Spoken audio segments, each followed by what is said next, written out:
Sometimes when you haven't been feeling well, or you need to see someone about your health, you may need to go to an appointment at the hospital. Here you'll meet people like doctors and nurses, whose job it is to help you. You will get a letter in the post, inviting you to visit Blossom Outpatients.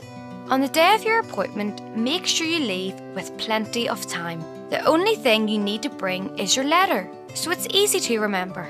Let's go! Blossom is a building situated in Craigavon Hospital. Let's have a look at it on the map. When you arrive at the hospital, there's a car park to the left. This one is the closest to Blossom. If all the spaces are filled, don't worry.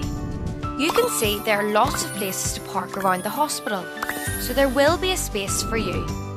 If you need disabled parking, these spaces can be found close to the main door of the hospital. And here it is! Welcome to Blossom.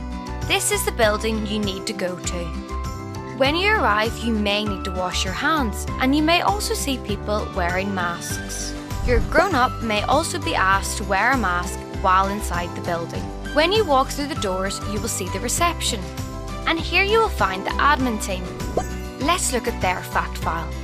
The admin team's job is to welcome you to Blossom. They will ask you for your letter and then invite you to sit in the waiting room until you hear your name being called. This is the waiting area. Here you will find lots of seats for you to sit in.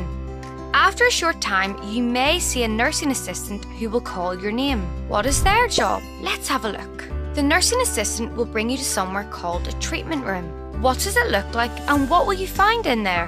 The nursing assistant may need to carry out some investigations, which can help them make you feel better.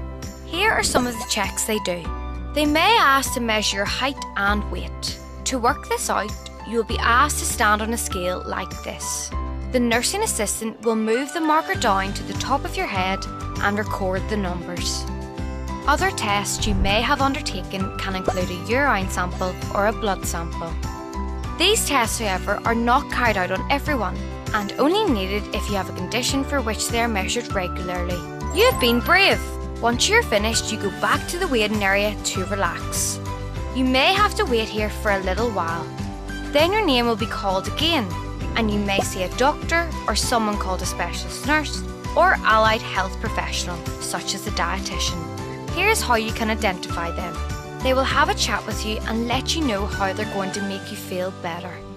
If you need to come back, they will tell you that too. They are really nice and will answer any of your questions. Mission complete. It is now time to go back to the car and go home to relax.